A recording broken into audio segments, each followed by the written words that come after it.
Hey, it's Fear. I just want to let you know the episode of FEARCast you're about to listen to is from season 1, so it's old and the material might not be relevant.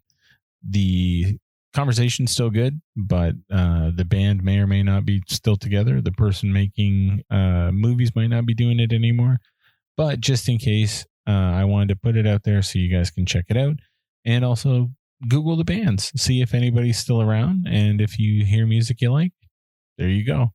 Also check out any of the movies mentioned, because movies are always still around. Well, I guess unless they pull them away. Anyway, it's an older episode, but a good episode, so I wanted to put it out. Stay tuned, nftfyb.com for everything new. And I hope you come back and enjoy season 2. We're getting some new guests and getting this thing going. So check out the other podcasts, Talk Life Pod, A and Way, and of course, FEARcast. So run along, kiddies. Are you ready?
and welcome to FEARCast, everybody. I'm your host, Fear Innes. I've got my man, Razorback Rebel, working the board. What up?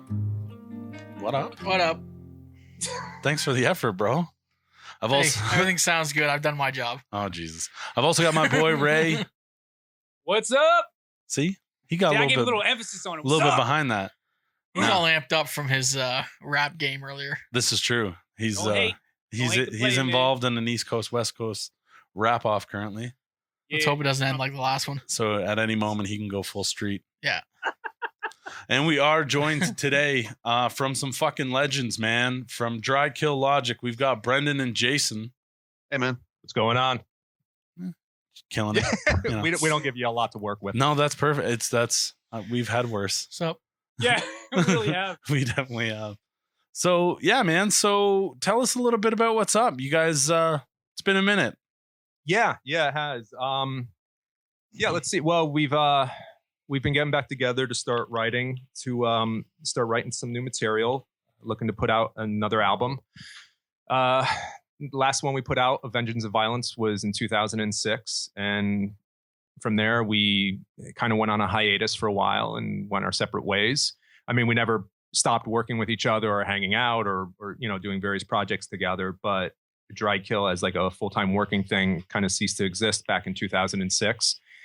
And eventually we've been writing so much material, we just felt finally that the time was right to get together and start putting it all together. And yeah, for the kids.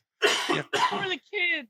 It's for the kids. It's definitely we've been writing a lot of stuff, and I think for the last couple of years on and off, we've been occasionally getting together and throwing songs together. But I think we started hitting on some ideas that we were really, really happy about and felt really strong about song wise, and felt it was the right time to get together in earnest and get a room.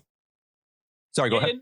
No, I was gonna say you guys had toured for probably 15 years prior to that, prior to splitting up and doing your own thing for a while. Yeah, well, I mean, as far as the origins of the band, which is definitely before mine and Brendan's time, but yeah, the band was around from I want to say from like the mid 90s.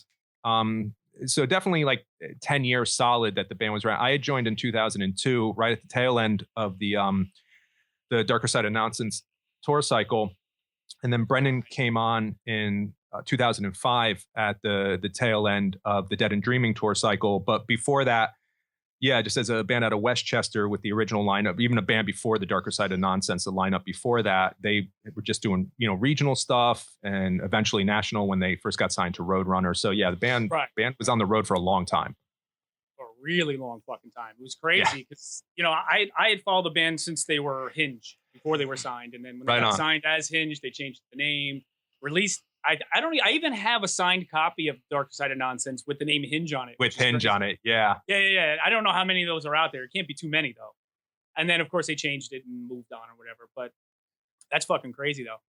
Yeah. I mean, if you noticed, long story short on that, I think it was like a cease and desist. There was, to the best of my knowledge, there was a recording studio or something of that nature in the Midwest that was called Hinge Music. And even though it wasn't a band, it was something in the music industry, and they had been around for like 30 years. So it just, instead of like going to court and trying to figure it all out, they just decided to change the name and reprint the album.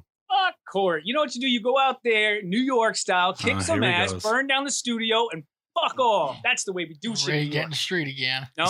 So then instead of writing all these other albums and stuff, you'd be in jail getting butt fucked. Yeah. I mean, but you gotta look at it. You'd be real. You gotta be real, right? That's it. You got to keep it real. Hey, man, sometimes keeping it real goes wrong. Plus, Dry Kill Logic is a better name than Hinge. Oh, I agree. True. I agree. All right, I give you that. Yeah, Phil the drummer came up with it. Oh, good job, Phil the drummer.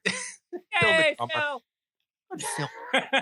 So you guys are getting ready to work on some stuff. Are you guys still on Roadrunner, or are you guys? No, oh god, yeah, no, not for a long time. The last two albums came out split between two labels, and I won't get boring to bore anybody with how all that works. But basically, Roadrunner, I mean, kind of a typical story of a lot of bands of 2001. Roadrunner, for a minute, drastically wanted to shift directions with the kind of music they were coming out. Radio stopped playing really, really heavy stuff. Yeah. And everything started going lighter for obvious reasons. And and the band was kind of given a choice to go lighter or go home. And it just didn't really work for, the vision of the band, for the kind of stuff that we wanted to write. It just didn't make sense to go that direction. So, we were dropped from the label and floated around for not even a year, just continually writing stuff and demoing it. And then an offer came along from an independent, at the time, an independent label. It was somebody who was involved in the industry who was looking to start something new. And we went with them. And the band itself, the singer, has his own imprint, Psychodrama Records. So he did it in conjunction with that. And we put out The Dead and Dreaming here in the States. And SPV picked it up for Europe. So that's where that album came out. And then the album after that, of Vengeance and Violence, we didn't work with SPV. We ended up just doing a worldwide with Repossession Psychodrama. That's actually pretty badass. Cool. I can imagine Roadrunner coming at you and going, listen, guys, we love what you're doing, but we're shifting a little bit. I'm thinking, listen, you guys are going to love this. I'm thinking maybe a little bit like In Sync-ish, but with your own spin, your own spin, you do your own thing. Is there any way you guys could sound like Nickelback? Well, I know it's funny, but true. You got to remember Nickelback was on Roadrunner. That's what shocked me. Yeah. It's so true. Yeah. That became the business model for a minute. And listen, from a business perspective, I guess I get it. I mean, they were just, they couldn't keep putting out product if nobody was going to put it on the store shelves, Right. That's very true, man. I get it. That's, then of course Kill Switch happened in a huge way, and they were like, oh no, wait, Heavy's awesome again. So yeah. By then we were already gone. Yeah. So good. Fuck them. I know you can't say that, but I can. Yeah, not even that. No reason. But just, it happens. It's it's just the cycle. It's just the way it works. It's the business side of the music. Yeah, a million industry, bands get signed and dropped every day. It's, So shifting forward to today, right? You guys are writing new material. Is the new material as heavy as the old shit? Or is it going to be a little lighter? Where are we headed? What direction? It's, I want to say heavier, but I don't want to come across like every band who always says our next album's going to be heavier than last. I mean, every band in our type of music says that, but straight up deathcore. Yeah, no, we're not. Listen, the truth of the matter is we've always written what we've enjoyed, and what we enjoyed kind of has not changed. We're kind of bitter, morose guys who like heavy music, so we write bitter, morose, heavy music. Right. Yeah, maybe as far as certain things go, it's going to be heavier just because that's the nature of the beast. I mean, it's years later, we could play a little faster, amps sound a little deeper, things come across as heavier, but essentially we still sound like us, which I'm grateful for, and still the same four guys in the room writing it. So yeah, that's tricky. After so many years, that's hard to read. Like, after 10 years off, let's say, it's hard to get back in there and still have that, I don't know, that mesh or that flow working for you. So yeah, well, like I said, even throughout the 10 years, the good thing is that we've all remained good friends. Me and Brendan, the bass player, we've been playing in different bands together for literally over 16, 17 years now. Nice. Right? Nice. Since 98, right? Yeah, since 98, I want to say. We've been in different bands together.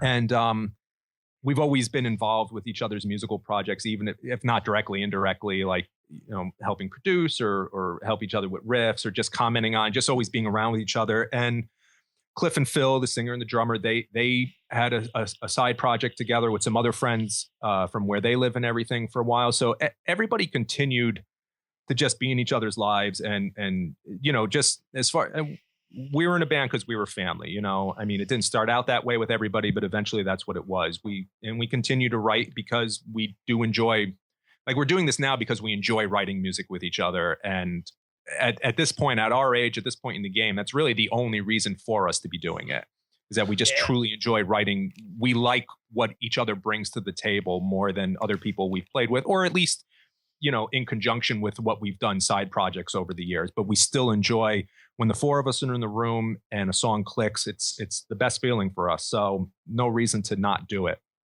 Oh, hell yeah. No, and that's what's awesome is, like, you guys have stayed active this entire time, where it's not like Brendan works at Walmart and you're a mechanic and you guys haven't touched anything in years, and all of a sudden we're going to be a band again.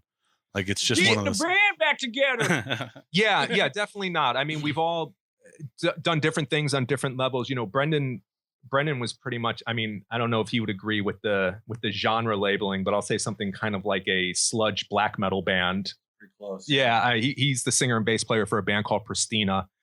And he did that for years, put a few albums out. Nice.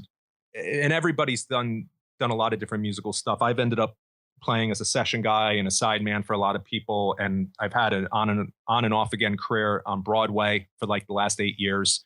Whoa, what the fuck? Broadway? Hey man, you know, I get to play my guitar. I'm not going to hear about complain that a little. No, I'm curious. That threw me off. I thought you were like a Broadway actor, like you're doing theater and shit. No. I do like, you know, playing the pits and stuff like that. That's And awesome. That's really cool, man. That's cool. That is Well, fucking just- badass. You know, wherever I get to play, you know, I mean, I just want to keep busy and be able to play the guitar every day. So that's one way to be able to do that. So you don't only play heavy music, because I would imagine Broadway is more, I guess, theatrical style stuff, no? Like classical shit like that? Yes and no. I don't necessarily get called for those shows. I play the more modern stuff, but it's definitely pop rock. Okay. Like Slayer, the musical. I would go see that. I would definitely go see that. Yeah, like I play at Jersey Boys, cool. you know, which is all Four Seasons, you know, old school stuff, but it's not stuff that I didn't grow up with around the house from my grandparents and stuff like that. Sure. And I did the tour for a year of American Idiot, the Green Day musical, and I played that on Broadway while it was here. And I used to play Rent, which is kind of like everybody breaks their cherry on Rent when they get into Broadway if you're a rock guy. So I play shows like that, and then like tons like smaller things off Broadway and things of that nature. Now, how the hell did you get involved in that? Like anything else, a friend of a friend, you know, they were hiring kind of thing. Like, Dude, all right. bring your guitar. You got to come check this out. It's a great gig. Yeah, no, honestly, it's kind of funny. This old friend of the band's, this kid Casey, who filled in for a summer playing bass for us on Gigantor. He was a guitar player first. And he actually has like a college background in music performance and things like that. And he used to play on Broadway a little bit. And he was the guitarist on the tour for Rent. And after the band, and it's going to kind of be tangential, but after the band, when we lost our last record deal, or the label, and, you know, closed their doors actually and went bankrupt. But after that happened, we all kind of had to figure out some other stuff in our lives for a while. I was reaching around just for any guitar gig I could find. And the first thing I found was I reached out to Casey, who played with us for a few months. And he was leaving the Rent tour and said, you know, if you want to come and try your hand at this, you know, it's a decent paying gig and you get to play and stay on the road. And I'd never even seen a musical, much less played in one, but I just, you know, learned the music, pretended I was reading it, and ended up getting the gig. And here we are, I got 8 years later. Yeah. I know. I mean, that's kind of it. You know, I've been faking it for the last 8 years, but it's been working. Yeah. So But do they know, like, do you ever feel like weird playing that style of music coming from like heavy metal to that? Or was it just a natural transition? It was like, this is just what I do.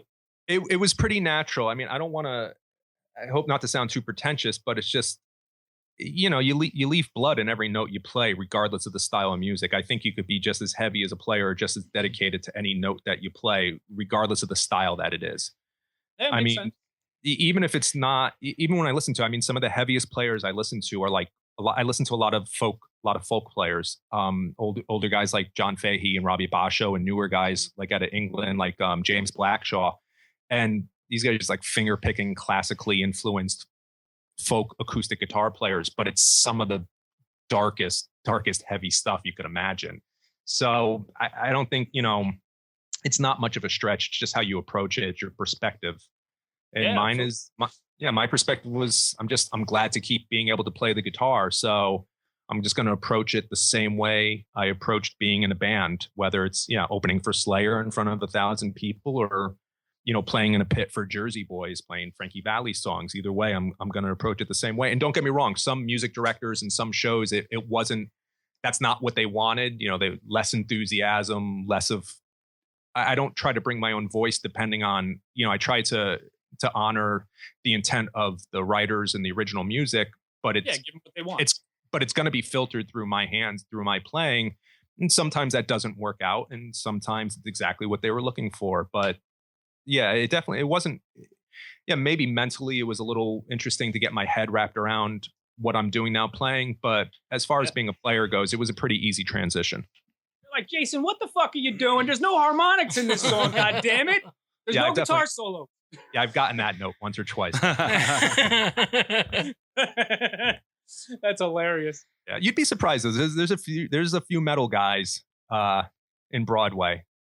I bet there are. I mean, there's a ton of bands that have come and gone over the years, and all those musicians were incredible players. But because either the industry has changed so much between, back in the day, like growing up in Westchester, right? You had tons and tons of thrash bands. I mean, they were everywhere. And then all of a sudden, they all just slowly disappeared. And there's maybe a handful left that are still touring. And it's kind of sad sometimes when you go to these shows because there's like nobody there, or really old fat guys, one or the other. But besides the point. But all of those people that played still got to go somewhere. They still play, I'm sure. Exactly. Well, I don't know how far back your metal knowledge goes, but if you remember the thrash metal band from the Bay Area, part of the Bay Area thrash scene, Defiance. Yes. Yeah. Void Terra Firma and all that. The drummer is the drummer for Wicked, and has been That's like pretty cool. forever. Yeah, Matt. I mean, this is a guy whose band came up like, with Metallica and all those bands in the Bay Area. He's been a Broadway guy for like 10, 15 years, whatever it is, killing it. Yeah, I was going to say, he probably makes more money on Broadway than he does actually touring, because it's so weird the way it works now. Yeah, I mean, you got to figure you're still getting paid to do something you love. It might not be your music, but you're still getting paid to play an instrument. You're still getting paid to perform. That's just it. I mean, and you said something right there with, it's not your music. True, it's different if it's not something you're writing. You do have to get your head around that. But how many guys? Listen, if I joined a band that wasn't mine, chances are I'm not playing my music for at least for a while, at least until I become a member of that band. So if I got hired tomorrow to go join, WNO or some like current metal band out there, I'm going to be playing the stuff that they already wrote for the last 5-10 years. Right. So as a musician, there's really not much of a difference at that point. I'm playing someone else's music. If you're cool with that, then you're cool with that. And if you can only play your own music, well, doesn't matter the genre that you're moving over to. You're only able to play your own. So that's just something as each individual musician, they have to wrap their head around. That's fucking crazy. All right, well, let's get back to Dry Kill a little bit. Right on. What was I going to ask you? Okay, so what was your, I guess, best tour that you guys had ever been on? That's a hard one. I mean, with Brendan and the band, the first time we went to Europe, and we all lived in that Sprinter van for like 6 weeks, let's say it was, or something like that. That was a blast. How many people in a Sprinter van? Well, it was 6 of us. It was the band. Wow. We had our one road guy, Bubba, with us, who was with us throughout like the whole time. And we had for lack of a better word, I'll say a tour manager. What was his name? Farley? Yeah, Farley, Chris Farley. Yeah. He was this odd. He was a fucking disaster. Yeah. Yeah. All right, tell us about him now. Oh my, well, there's not much to tell you. He was a real shadowy figure. He came with the van. He came with the Sprinter van. It's the best way to describe it. I just remember him leaving us at a hotel in Germany once. Like we got thrown out of a hotel because we were past checkout or something. I mean, nothing like scandalous or anything, but it was time to go. And it's like 5 of us with like 2 months worth of luggage walking out the door and not our van in sight and just sitting there for 2 hours. Not like basically we thought we were stranded because he supposedly went to go get the van washed or something like that. But I just think he like went to score something. And yeah, I got to make sure it's clean. Yeah, I mean, he would get us. And it was not. Yeah, no. Exactly. It was. He would get us like off, like we have a day off. Like, oh, we're gonna go here. And next thing you know, we're lost in the middle of Holland or something like that. Like 6 hours away from where we were supposed to. I mean, the dude was a nightmare. And then he fell asleep one night while driving. Oh shit! Wow. Yeah, it was interesting. And I would have lost my shit. I would have like, oh my god. Yeah, I'm gonna say stuff I shouldn't if I go any further. So, but that's what we want. Say some shows were shit you're not fucking supposed to. Nah, the shows were great though. The shows were great. I mean, we played like what was it? Essen. The shows in Germany were just insane at that time. And we had a really great. I mean, everybody who came out, that was a show where it was like all about the love, like the crowd. I don't even want to say fans, like just the people who came to hang out with us were just it was the most amazing time over there.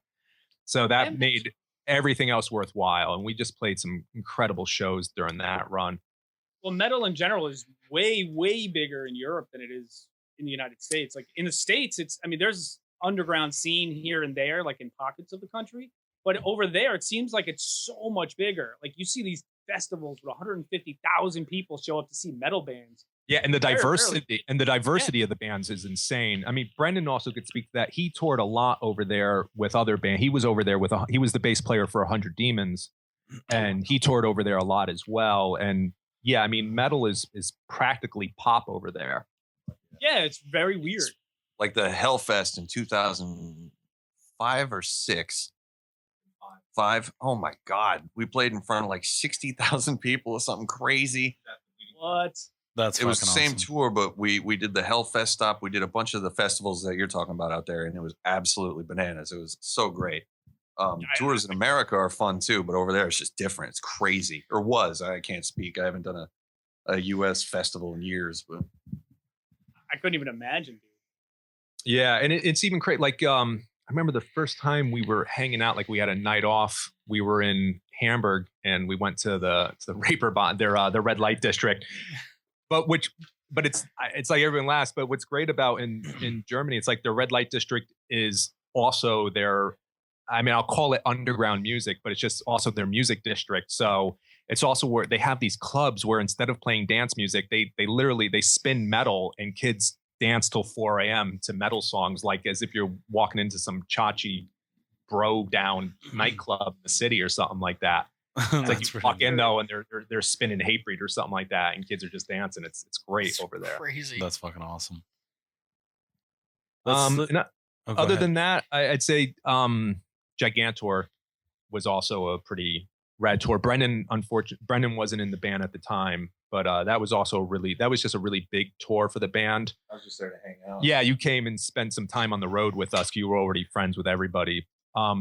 But we did the first Gigantor with Megadeth and Dream Theater when they were co-headlining that, and we had a lot of old friends on that tour. The guys in Fear Factory, Life of Agony, and then we also got close on that tour with like Dillinger, which was really Dillinger Escape Plan was on it for a brief minute, which was cool. The guys in Nevermore, so that was a great tour for us too. Oh, I could imagine. Sorry. Yeah, that sucks. It came through, but I couldn't go to it. Something had come up because I really wanted to hit that tour. How dare you? I know. I'm sorry, man. I'll make you feel shame. I'll you make feel it up shame. to you. I'll make it up to you, bro. What location was that where it came through where you are? It was in I think near Detroit. It would have hit Detroit. Yeah, we were still in Ontario then. So it probably would have went to like DTE or something. Oh, okay. Oh yeah, I actually remember that because the guys from the Machine Shop came out to hang out for that one. That's what this last 10 years was actually about. You didn't come to the show. I know. I fucked it up for everybody. Ruined it, Fear. What the fuck? But God damn it. 10 years later, I brought you on my show, bro, so we can talk about your new stuff. Hey, go home. I brought the band back together. Yeah. Well, this took a turn. Yeah. Awkward. So it's okay. I think what's the time at? Take your time. I hope you're not asking. I hope you're not 40 asking me. minutes. I wasn't told I had to be prepared for that. Why weren't you timing stuff, man? See, Damn now it. you fucked up my show. That's how it works. Actually, I'm kidding. I have been staring at the clock the whole time. Oh, okay. Oh, you're My so God, bored. when is it should be over? This is the worst ever. These guys are horrible. We'll take a quick Shooters, break and we'll man. come back and we'll talk about what you guys got going and what the future is going to look like. Sounds good. All right. I'm going to go take a piss. We'll be right back. I'll be right back. He's going to jerk it. All right. All right, Kenny, we're going to record some Now That I'm Older promos. No, Dude, just tell everybody that Now That I'm Older is on every Thursday. I'm not going to do that. Dude, God damn it. Okay, Now That I'm Older is on every Thursday on the Rogue Incel Podcast Network. No, it's not. Yes, it is. Every Thursday. No, it's not. It's on Tuesdays. God damn it. Just listen to Now That I'm Older on Thursday. On Tuesday. Welcome back to FEARCast. Hope you enjoyed, I don't know, whatever we played there. I'm sure it was fantastic. I'm not going to put it in there. I wonder how many people put promos on our show and then after they hear how much I don't give a shit that they're on it, they're like, maybe we shouldn't do that. Oh, no. This guy did it again. He just keeps farting on us. Like the Bill Burr problem, keeps losing sponsors. Yeah, exactly. I think at this point, Bill's just trying to lose sponsors. Oh yeah. Well, I know if you keep saying that Uber drivers are racist, rapists, what do you think is going to happen? They're going to stop sponsoring your show. It's true. I do believe that they are rapists. Though. Yes, absolutely.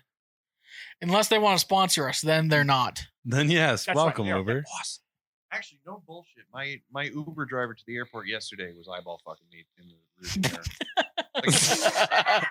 Just eye fucking the shit out of me. I don't think he would have raped me, but I definitely think he was agreeable to some weirdness. He's like, listen, you got a purty mouth. boy." Exactly. I was taking a red eye, so I wasn't in my right mind. I might have done some weird shit too. Yeah. Like, you don't got to pay for this if you use your mouth.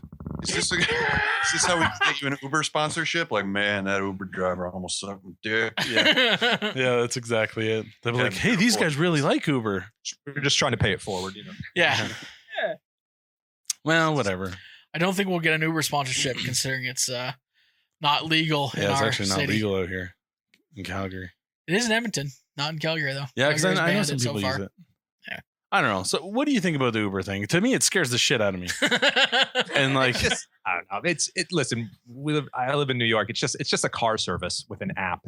It's really not that new a concept. No, it's been around forever. well, that's what it just it seems like it could be totally cool and totally easy, and then all that shit that went down in Kalamazoo. Yeah, and then that guy in Michigan killed a whole bunch of people. Yeah, but cab drivers have done that occasionally. Well, that's true. The cab drivers in Calgary Postal are fucking workers. lethal. Their smell is what I'm you're not going to meaning, stop right? getting The curry mail. free. The postman Yeah. shut the place up. That's true. Touche, sir. Touche. Touche. All right. So you mofos are getting ready to write. Are you looking We are. to record shortly, or We making short jokes? No. Oh shit. Oh shit. yeah, that's right. Everybody, shorties. I don't gotta follow up for that. Yeah, no, we're definitely getting ready to the plan is to record. We've been writing for a while. Like I said, we've been throwing around ideas for a long time, and finally we got stuff coming together that we think is really clicking. We got about 4 or 5 songs that we're getting pretty close to, and I mean, I'm not kidding when I say hundreds of riffs that we've been tossing back and forth online. Well, you've had 10 years. I mean, I would hope. Yeah, you have hundreds. exactly. It's funny looking back. It's like I'll pull up a riff and be like, oh, that kind of sounds like something else. And I'll look at the tag of when I recorded it, and I'm like, well, I recorded it before this other band did it, but they already did that riff, so I can't do it now. Yeah. But yeah, that being said, we're looking to go into the studio. Not sure when, not sure where. We might throw together an EP, maybe string together a couple of EPs and then package it all as an album. Again, we're not really sure exactly what we're going to do with that. We've talked to a couple of labels who have shown interest in, putting out the new album, talking about maybe redoing some old stuff, not really sure. So it seems like the interest is there moving forward. And, we've had some conversations about who we want to work with and everything, but nothing's set in stone. It's still early on. Yeah, because that's what I was going to ask. Was there anybody that you were looking to work with to kind of get this thing on its feet? Listen, I could throw a wish list out there and hopefully one of them hears it, but no, everybody has a different idea in mind. I mean, me and Brendan always, talk about like somebody like Kurt Ballou or Jason Sukoff or, I mean, Christ, I really like what Rob Flynn does as a producer myself, but at this point, or we could just, chances are there's a good chance we go back to a studio that we worked at before and just kind of self-produce. We always co-produce our albums, at least to the best of our ability with the producers we were working with previous. We always try to be really hands-on. So maybe we go in there just with a really good engineer or something like that. We're really, it's really all up in the air right now. I was just going to ask you that, like, what if, how come you guys haven't just like, I always thought like Psychodrama was your own label. I always assumed it was that. I didn't realize that was actually somebody else's. No, that's Cliff's. Psychodrama. Oh, okay, I thought so. All right, so I wasn't sure about that. All right, and so with that, doesn't he have a studio already set up that you guys can record in, or no? Recording studio, no. He set up as a label, as distribution and things like that, but as a recording studio, no.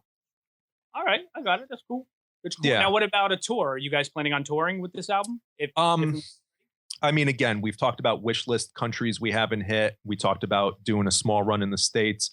As far as how full time it's going to be, we're not really sure right now. We're just enjoying being back in a room together as a band and getting together as much as we can. Like I said, like I mentioned, Brendan lives in Florida right now. Everybody does have other things going on in their lives. I'm not going to say gets in the way. I mean, it's in conjunction with everything else we're doing. But as far as being in a room 4 or 5 days a week, 8 hours a day, that's not how we're doing it this time. So it's a little slower moving, and we're just going to kind of see how it goes along and play it by ear. I mean, we're totally up to going out and doing shows. I don't think there's a single state we wouldn't want to hit again in this country. I can think of a few you will want to stay out of. Nah, listen, man, we've politics or anything else aside, we've always had. I mean, there's very few places where we've ever had an issue. We've always had a good time touring in the U.S. Whether we go out as an opening act for a larger band or a band we're friends with, or we go out and do just like a small amount of headlining shows, whether we go out and just play everything or do what a lot of bands do, like play full albums now, all that I guess we'll figure out as the time comes. But again, right now we're just enjoying getting together more often than we have over the years and putting these songs together. And we're really excited about the songs that we're writing now. We're feeling really good about them. Yeah, it's got to be one of the coolest things ever. Like you said, to just get back together, write a song, and when everything is humming and flowing, and you get that energy in the room, it's got to be epic. It's got to be an amazing feeling. So yeah, it's awesome. That's why we started really doing it seriously again. And one of the great things is people out there still remember us. They still care. Like, not just old fans. We have new fans. I don't even know how that's possible, but we do. Like, I don't know. It's with people actually on social media seeming to, give a shit, and like on Spotify and all the places that we're at, people download it. People listen to us on YouTube. There's a lot of hits. It just means people care. And like, that gives us some freedom when the time comes. If we want to tour or do festivals or whatever, people care enough that we can do that, and that's really awesome after 10 years. Yeah, people are definitely still stealing our album, so that says something. That's always a good sign. Yeah, that is. It is a good sign. Yeah, we don't give a shit. Yeah, fuck it. At this point, it's like, fuck it. It's already been out 10 years. Yeah. Go for it. I mean, yeah, we were bitter in the beginning, but at this point, yeah, as long as it's getting out there. Yeah, that's the way I've always looked at it too. I've always been like, I've checked over the last 10 years, like pretty regularly, like once every couple months, I'll get online, do a search on Google to see if there's anything new coming up and blah, blah, blah. And when I happened to find your Twitter, I was like, oh shit, they're on fucking Twitter. This is awesome. Yeah. I was stoked when I found out too. Yeah, I had no idea right? 4 months ago. Yeah, exactly. I found out like a month ago. I was like, oh shit, this is cool as shit. Yeah, Cliff was like, Cliff reached out. He's like, hey, just let you guys know, you might start getting hit up. He's like, I put up that we're getting back together, that we've been rehearsing on Twitter. I'm like, what the fuck's a Twitter? What is a Twitter? He's like, hashtag bitch. Hashtag. Like, hashtag, what the fuck's the internet? You mean the pound key? Yeah. First you hit the pound key. That thing that looks like a tic-tac-toe. Yeah. Just use that. Did you guys happen to see, by the way, he had tweeted out the other day a fan video for 200 years. Did you guys happen to see that at all? Yeah, that's been floating around YouTube for a couple of years, actually. It's fucking brilliant. Hilarious. Whoever created that did a great job. Yeah, we gotta like hire him to do our next video. Yeah, no shit. Right? Fucking badass. So anyway, I just wanted to bring that up, ruin the show a little bit. Nah, right on. No, yeah, and you know what? You talk about who we want to work with. Chances are, if and when we go to do a video, we'll end up doing it with David Brodsky at My Good Eye Productions, because one of the going back to one of the things we talked about earlier, things we've done in between, is that I actually started doing video editing, and I edited for Brodsky for years. And that's one way I definitely stayed involved with the metal world over the years, is editing tons of metal and hardcore videos. Nice. Yeah. Look at that. Oh yeah, he did your AT at 1,000 Falling Skies video. Yeah. That's pretty So badass. there's that. There's that. So Here, you're like awfully those. fucking quiet. no, well, because I've been waiting to get in. Because I'm just saying. So you guys are writing slow. I get that. Now, as an outsider looking in, and Brendan living in Florida, you don't have a lot of time, because at any moment somebody could shoot him or eat his face off on bath salts. Yes. Stand their ground. Exactly. Yeah. Someone could stand their ground while you're playing music. Hey, you with the bass! Stop running as they fire at him. Yeah, Stop just start running shooting. away. You're just making it harder. I'm standing my ground. Scare me. I There's was like just standing my ground, officer. He there's threatened like me with that snakes coming out guitar. of your toilet, and there's alligators that attack you at random. Like I'm not scared of the people and their guns. It's the weird lizards. I'd be scared of the people and their guns. Yeah. Why do people live there? I didn't have a choice. You's a goddamn liar. You know it. Oh, geez. Wow. What made you move to Florida? What brought you over? Yeah. Really? Normally it's pussy that brings woman, people. Yeah. Huh. It was totally school, and that's the only reason. So, I don't know. I think we're not getting the full truth here. Yeah. So anyway, Next question. Next question. Oh, it's one of them. Okay, well, sounds good, man. Remember when I said we could talk about anything Sounds like pussy to me. other than that? He went there. Some shit happened. It was just school. Yeah. That was it. listen, I met a really handsome guy with a mullet. His flannel had no sleeves. Nice. Yes. Look, He sounded like my kind of guy. Worked at the That's Tilt the a Whirl. American dream right So- there. I didn't want to go there, but yes, I met a man. Well, that's He has some teeth, not all of them. he but doesn't some. need all of them. He doesn't. He works at the Tilt a Whirl, gives me free rides. Gives them famous gummers. Eats a lot of toffee. Mhm. You go get on there, son. Don't worry. Go wash up. Marcia, No, that's gonna cool, man. Take care of me, boy. So going back to the old tour days, did you have anything fucking wacky happen? Like I don't know, Nah, I was poop in your bed, anything good? Nothing. Oh, I guess I don't know what you mean by wacky then. Yeah, we pretty were close. talking about gay shit. You were going on a different direction. Poop in the bed is pretty standard. Nah, actually, yeah. By the time we were on the road touring regularly as a band, we were already in our late 20s for the most part, and all the crazy shit we did with our high school bands and everything else. By the time we were touring with Dry Kill Logic, it was very much a job. You know, getting up at a reasonable hour. And not to mention, we were kind of doing everything ourselves. We didn't really have a lot of time to party. Cliff was managing the band. I was tour managing us for at least half of our tours that we did. Yeah. So we kind of had to keep it real responsible on the road. Well, you guys suck. That's boring as I fuck. know. disappointing, I'm yeah. sorry. I got nothing for you there. Can you just make up some bullshit? It's- Like you did something crazy? Well, it's funny You because killed we've the had a hooker? couple of bands on and we're like, just make something up, man. Yeah. Yeah. Almost everybody's like, it's work, it's hard.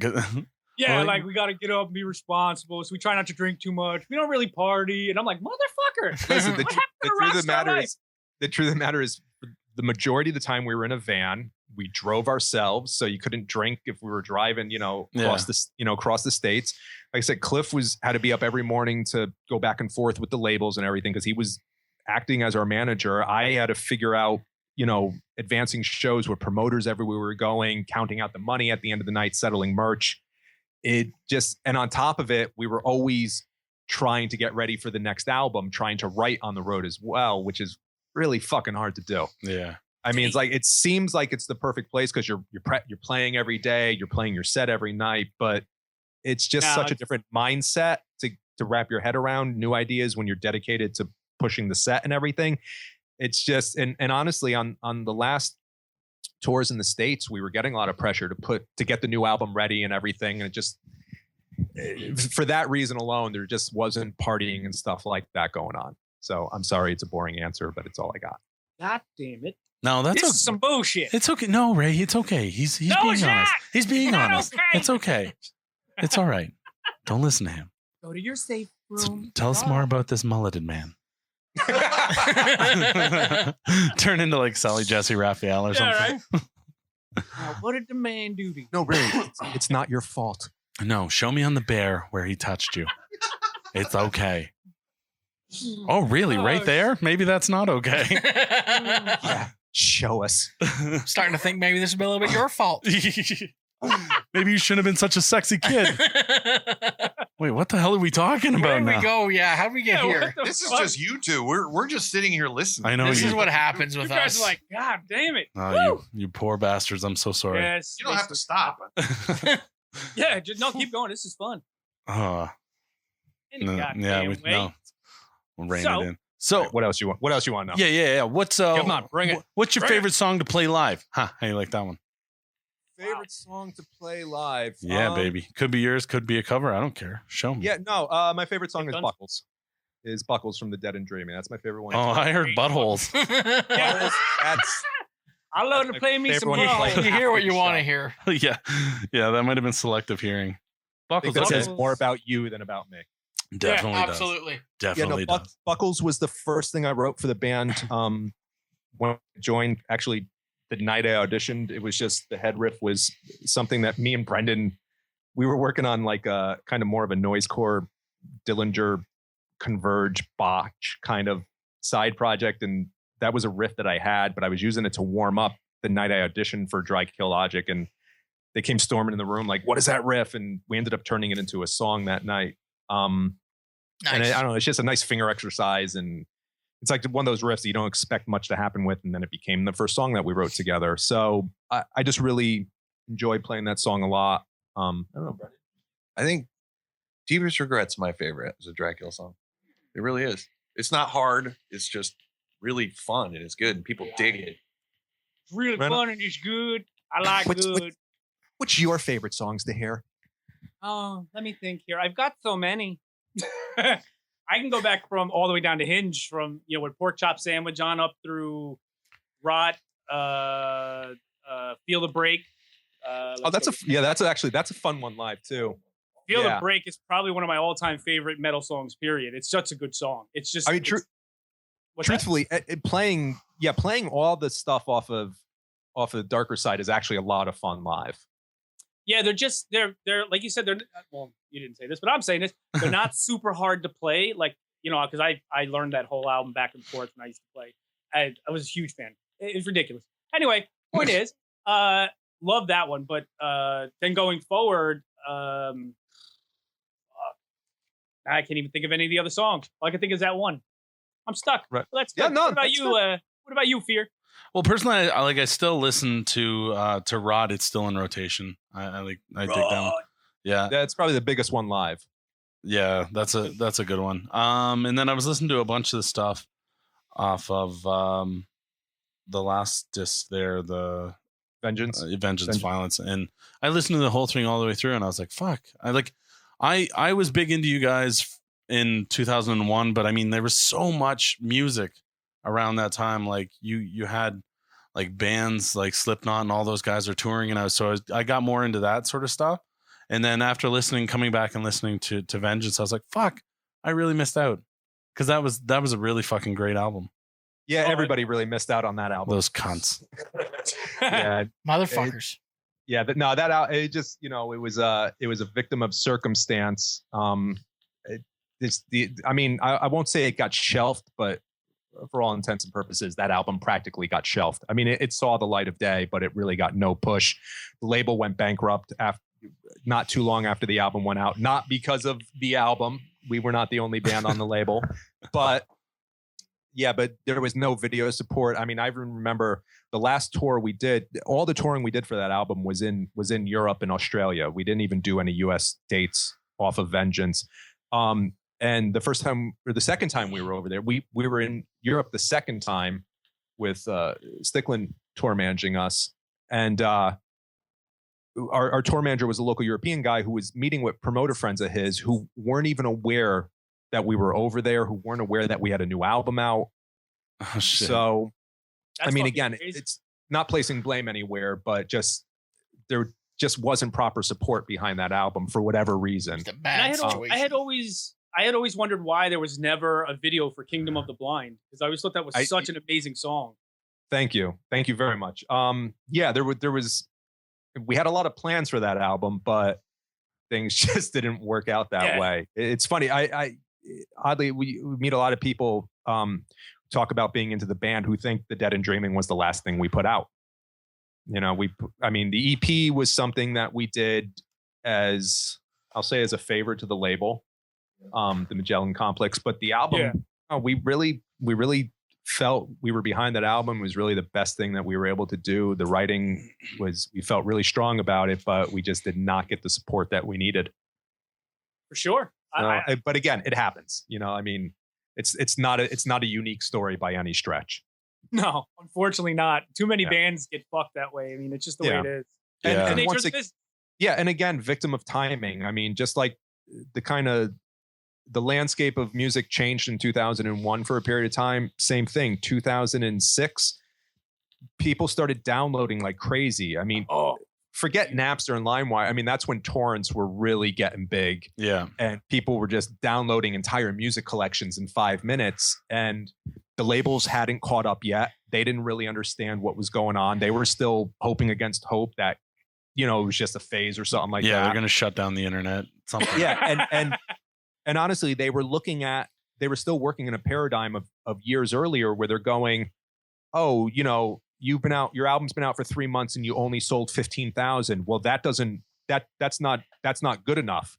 Nowadays, if you sold 15,000 records, Warner Brothers is looking at you like, what's this band doing? But back then they were still thinking, no, you got to sell 40, 50, 60. Yeah. And our old albums did that. But the new one, it sold like 12 or 13,000. Then you look at the downloads and it was downloaded like another 20,000 times. And it's like, legally, because there was a period of time where you could track that stuff on things like Pirate Bay and stuff.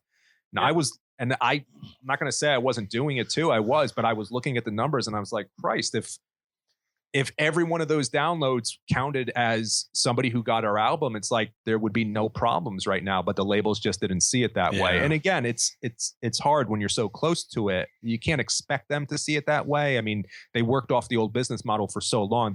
You can't turn that ship immediately. It's going to take them a while to catch up. And I'm not saying that that's the reason why the album ended up the way it did, selling and reception and everything, but it definitely contributed to it at the time. Well, I think they're still trying to work off the old business model a little too much. When they quote how piracy is killing music and everything, and they saying, well, this album had 40,000 or 100,000 downloads and blah, blah, blah. If we'd have sold that. But the big thing is you wouldn't have sold that. There's no way that 100,000 downloads translates into 100,000 purchases if it wasn't for the internet. No, you're 100% right, because it doesn't cost them anything to click. Exactly. Yes, to click a button. Yeah, just to grab the album. Half the times they're not even listening to it; they're just collecting it. Yeah, well, and the biggest thing too, as a consumer, was that you get these bands, and I'm not saying your band. I'm saying like the popular radio bands that put out an album with one good song, and the rest is just fucking garbage they threw together quickly to put together the album and to just get to push it out. The single. And it's like, well, why would you fucking pay for that? And that's what happened before people started downloading. And I remember me and Fear having this discussion when I was still in high school. Like, this song is great, but the album, this is fucking garbage. Why would I buy this? Oh, I remember going back to like BMG and Columbia House and all that stuff, where you could order fucking 12 records for $12.99 and then you get this for free and blah, blah. I had fucking hundreds and hundreds of discs that I would listen to one song on. You found that with metal as well? A little less with metal. For sure, yeah. Yeah, I was gonna say I didn't really find it as much. I don't think any metal band kind of maliciously set out to be like, we got a single, fuck the rest of the album. No. Rock bands really did though. Yeah, but metal, I mean, it's not really the kind of music you get into. No, exactly. It's I get a kick out of when I hear bands talk about selling out. It's like, I don't know, like you hear bands like Lamb of God is selling out. I'm like, I don't think that's the direction they would take if they were actually trying to cash in. No. Yeah, exactly. They would sound like Nickelback. Yeah, or even that's taking a chance. I mean, it's like, you want to sell out, you sound like Britney Spears. I don't know what current equivalent is because I'm old, but like, I really don't either. Whatever you kids are listening to right now. There's a comedian who, I can't remember who, but he said a great thing. He's like, I remember when Britney Spears came out, I was 35 and she was 16. Now we're both 42. Yeah, I know there's an equivalent of it out there, and I'll say Lady Gaga, but I'm sure even that is going to date me if like that's I don't know. Most relevant thing I come up. But honestly, like again, you're going to come up with real pop music stuff. You're not coming up with any version of heavy metal if you're trying to sell out. But yeah, that being said, I mean, people. I think the big problem was that people were pissed when that was starting to happen, when the downloading was happening. The labels, instead of, and again, I'm just speculating. I don't work in the industry. I don't know what it's like to, work at a label or own a label or anything like that. But I just think the labels, instead of saying what's going on here, how can we rectify the situation? They just saw it as, how can we supplement the income we're losing? Jack up the prices. The ones that for the people who are still buying, just charge them double. And Yeah. that eventually turned those people off. Well, they went after the people. They went after the people downloading. But the problem they forgot is the people downloading are still the same people buying. Yeah, in like- a lot of cases, yeah. A lot of cases. Not like that, but by going after one, you're going after the entire group, right? Like you said, by jacking up the prices or whatever else, and they just completely lost sight of what the hell was going on. Yeah. I don't disagree. I mean, I'm not going to sit here and make excuses for stealing because there's no excuse for it. And like I said, I've done it, and I'm not going to try to justify why I did it. But there are ways that the industry could have incorporated downloading Absolutely. early on, incorporated MP3s. Really, that's really what we're talking about. Incorporating MP3s as a medium, and that's what they turned their back on. They put their heads in the sand, and they didn't want to accept that there was a new medium. Just like they didn't want CDs in the beginning till they realized that people were going to buy albums that they already owned on vinyl a second time. Yeah. Instead of seeing that as a gift, as a bonus for a period of time, they just thought, oh, that's how many CDs, how much new music people buy in a year. It's like there's a finite amount someone's record collection. They're going to finally catch up on all their old stuff and then drop back down to just one album a month or something like that. Instead of trying to supplement by jacking up the price, just accept that maybe your salary's got to be a little less. Well, and they seem to have finally kind of started to see the light, and they finally kind of are seeing the way people want to consume media now with the streaming services and everything. Streaming and digital. I subscribe to Apple Music, and I haven't used anything else. I haven't downloaded legally since they came out with a good system for it, to be honest. Like, I stream everything, even stuff that I have on my hard drive. I stream it through Apple Music because then the artist gets that hit, gets that revenue. I know it's not a lot, but at least I am paying for my subscription, and I am playing it off of there and contributing to the artist at least. No, you're right. You're 100% right. I mean, I'm not a huge fan of the streaming thing just because to me, I feel like you're renting somebody else's collection, but I'm a collector. A little bit, yeah. Yeah, that's Yeah. kind of I always have been. I still have my vinyl collection from when I was a kid. I still buy, I bought the last, I mean, it's a couple years old, but I just bought the I Am Heresy album this morning, the CD on Amazon. So like, I still buy physical media. I still like owning a CD because when the internet goes down or I don't have service, I don't want somebody to say I don't have my music collection still. Yeah.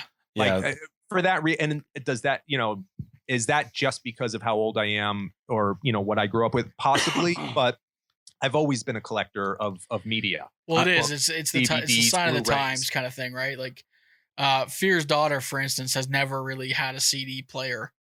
Yeah. She's always had either a iPod Shuffle, and she's 10, like always had an iPod Shuffle or an iPod Nano or Mini or whatever. And now she has an iPhone or whatever. Like, they don't know what it's like to, like, there's never been physical media in her music collection. It's always been on some sort of device. Well, yeah, like a couple of years ago, we had a garage sale, and we were going through a bunch of my old boxes which had my CDs, my cassette tapes, VHS, and like it blew her mind to know that this is what we used to use.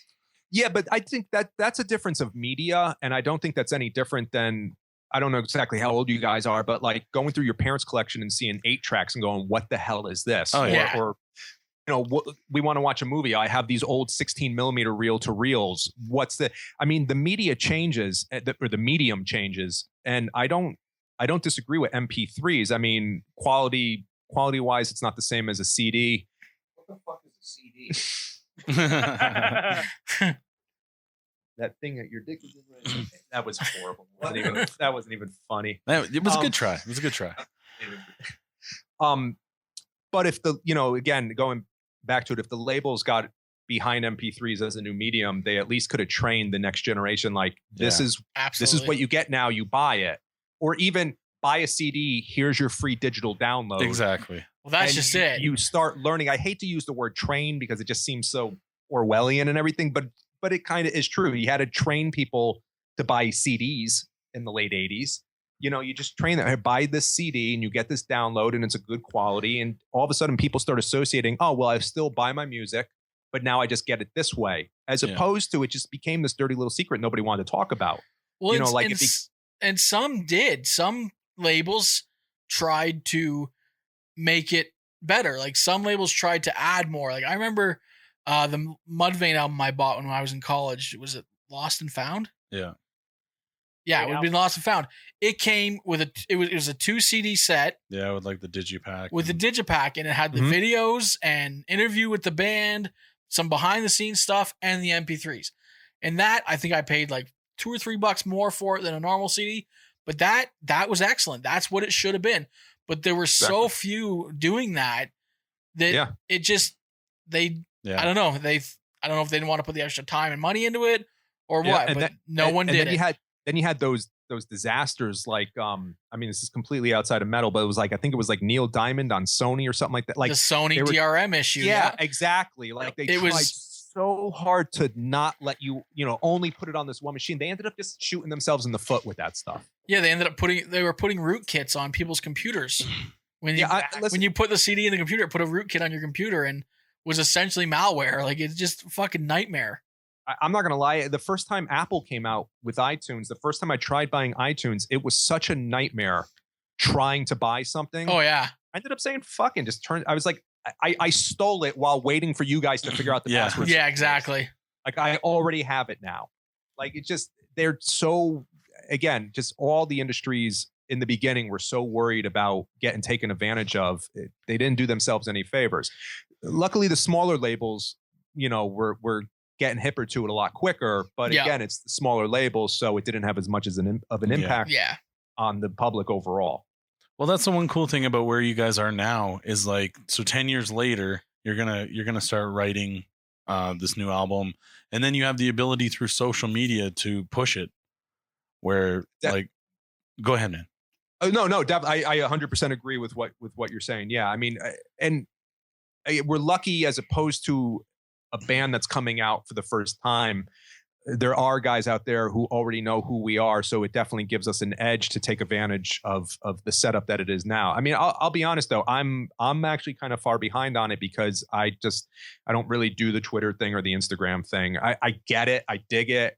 It's just not something I do. But I know a band can definitely put themselves out there. But essentially, a band like us, we are a legacy act, I guess you could say at this point. We're around with the previous business model, so it makes us lucky that we don't have such an uphill battle now to get the word out.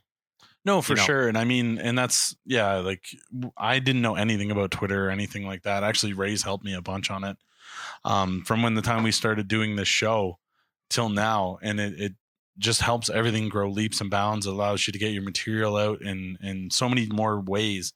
So I mean, and like you got guys like us, we're gonna share your shit because we like you, and there's a ton of old dogs like us that are around that are just waiting to share whatever new comes around. And thank you for that.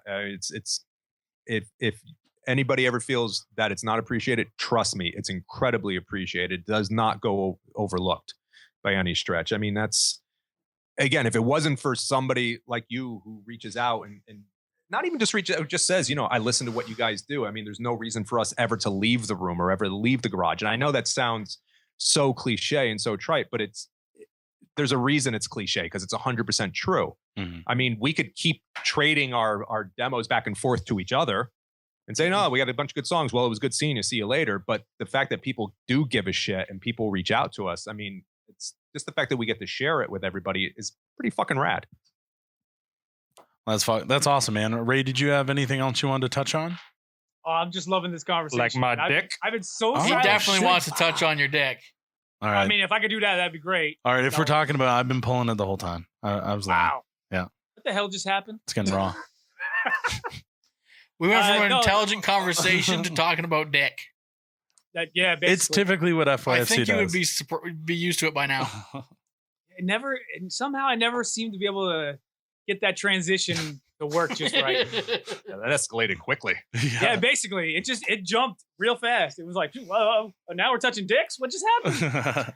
Well, that's essentially what we were doing that before you even called us. So good for you. Now wait, each other's or Dutch rudder? Double Dutch rudder. Good boy. Good job. Right? Not gay. I hold your arm. You hold mine. That's right. See? It's not gay. Not gay at all. Love it. Never mind. I just never mind. I hear your Nightman call ring in the background, Brendan. Well, cool, man. Well, I guess we all look forward to hearing what you come up with next. And I don't know, maybe we can have you back on, share the new album, and spread the word for you. That would be great. We will spread many things. Oh, I love it. Got naughty. See, that just That did. That was very naughty. He keeps pushing that button, man. I want to get crazy now. That's serious innuendo. In your end. I'll go. Yes.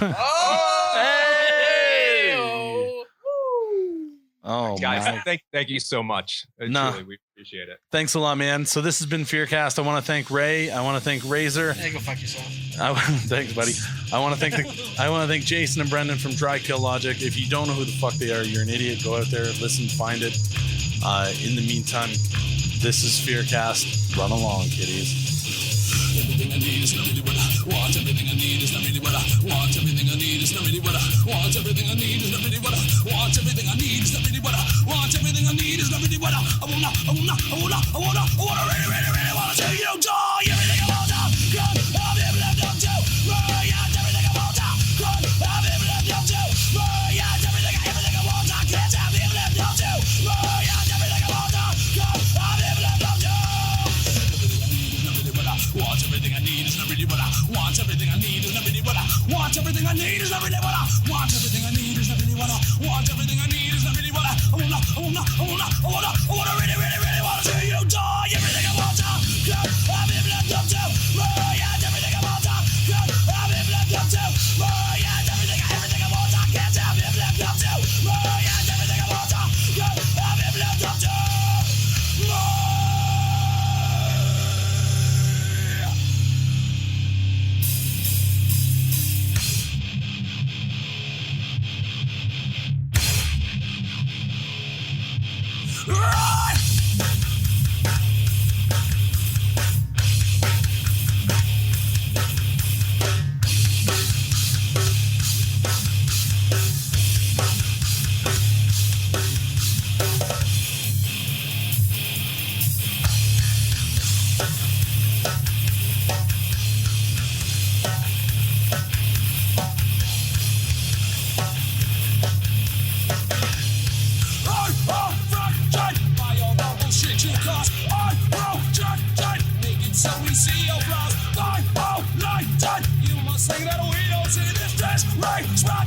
Just remember, it's our ass you kiss. Rush. Run, you don't lie, I love you. Run, you don't lie, I love you. Rush.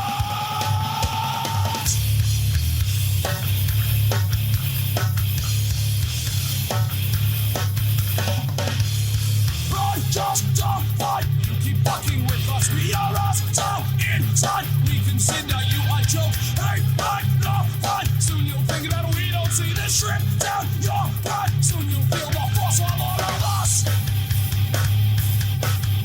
Right. Run, you don't lie, I love you. Run, you don't lie, I love you. Right.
Hey guys, it's Fear from FYFC Studios.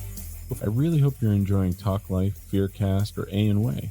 Plus, there's always lots of entertainment over on our website. Because I'm a cannabis advocate, and often forget things, I wanted to make a little bumper to get you fine folks to head over to nftfyb.com.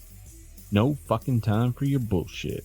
That's how we do. Again, that's www.nftfyb.com. Feel free to reach out on any social media. We're always looking for cool people to talk to, get somebody else's opinion on something, crazy stories you see in the news that you'd love to see us react to. Look, we'll probably never be consistent, but we'll always be entertaining. Thank you for listening one last time. nftfyb.com.